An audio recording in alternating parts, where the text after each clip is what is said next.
अस्सलाम वालेकुम दोस्तों, मेरी तरफ से आप सबको ईद मुबारक। और आज मैं ईद की नमाज़ पढ़ने आया हूँ अपने दोस्त मंठार के साथ।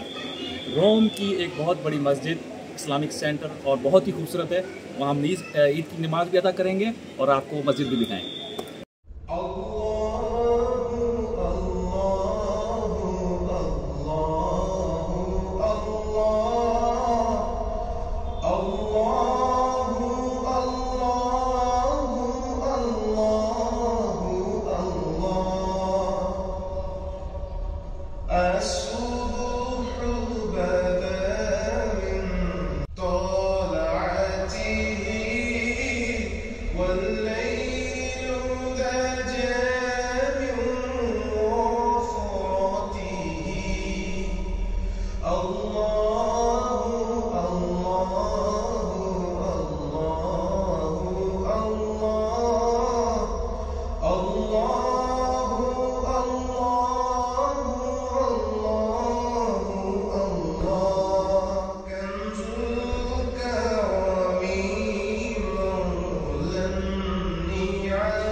فلما بلغ معه السعي قال يا بني اني ارى في المنام اني اذبحك فجاء الفداء من الله سبحانه وتعالى في الغار فلما اسلم وتلاه للجبين।